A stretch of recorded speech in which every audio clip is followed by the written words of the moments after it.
Hi. Participant observation is a method first developed and most commonly associated with the field of anthropology. However, this research method is increasingly employed across the social sciences, including by human geographers. It is a method that is especially relevant for learning about how people interact with each other and with their environment. There are different theories and perspectives, of course, but participant observation basically implies some combination of participating in normal social interaction within a particular context and observing aspects of that interaction and of the context itself. The anthropologist who settles into a remote village, participating in and observing village life in order to better understand the social group, is perhaps a typical perception of participant observation. However, the method can be employed in diverse contexts and with different research questions in mind. For example, how do people living in a specific neighborhood relate to changing urban spaces, and how does this inform their transportation choices? Or, on the other hand, how do immigrant healthcare workers experience and deal with discrimination in the workplace? Or, how do farmers in a specific area perceive, experience, and deal with changing environmental conditions that affect their crops? With research questions like these, it is easy to see that actually being there in the context under study, whether it's a neighborhood, a workplace, or a farm, while observing how people interact with each other and with their environment, and engaging in discussions about these topics can have distinct advantages over other methods. As human geographers have a particular interest in people's relationship to spaces and places, conducting research in the context of interest can offer some clear advantages over simply talking about them. Other qualitative research methods, such as interviews and focus groups, typically occur within an artificial context. The physical setting and social interaction are structured by the researcher. In the case of participant observation, in contrast, the researcher must be ready to go out into naturally occurring social contexts. Your position with respect to the social group being studied will vary depending on the social-cultural distance between you and that group, and on the objectives of your research.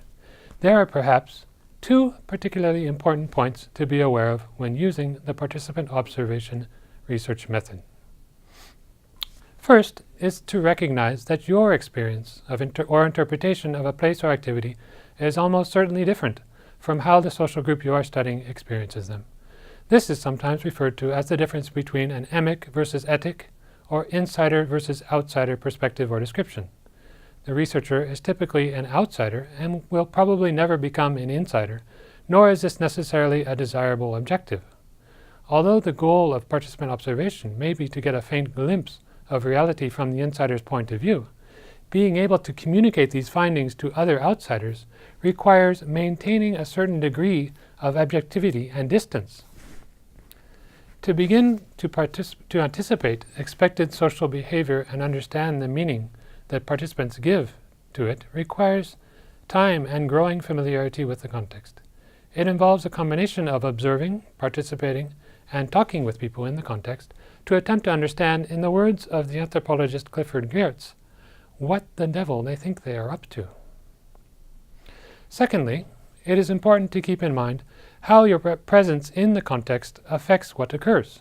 While the researcher does not directly structure social interaction as in the case of an interview, still the researcher must be aware of the ways that his or her presence and behaviors affect social interaction in a particular setting. Since it is not generally possible, or may not even be ethical, to observe social interaction without the knowledge of participants, we must always assume that observation may have some effect on what can be observed. Often being honest, clear, and forthcoming about the research objectives to research participants is the best way to make them feel the most comfortable as possible. Gaining the trust of the participants and learning to act naturally will take time. In any case, adopting a reflexive attitude is particularly important when using the participant observation research method. The researcher must reflect on how their own presence may have shaped social interaction and ultimately the research results. On the other hand, the researcher must also constantly interrogate the degree to which the results and interpretations reflect the meaning the social group ascribes to the phenomena being studied. The term participant observation serves to recognize that participating and observing in a new context is always a form of compromise. Pure participation, on one hand, leaves no time for data collection and reflection, whereas pure observation, on the other, gives little insight into the insider's point of view.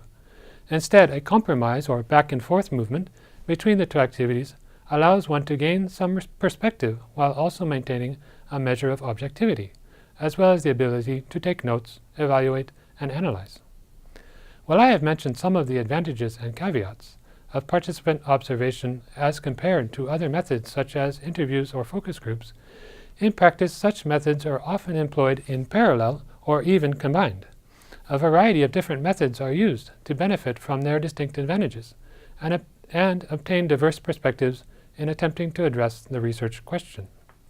For example, a study relying on participant observation will often include a set of interviews in a more formal setting, in addition to in-the-moment discussions that take place in the field. Conducting a walking or go-along interview while moving through a particular space is a specific example of a combined observation and interview method.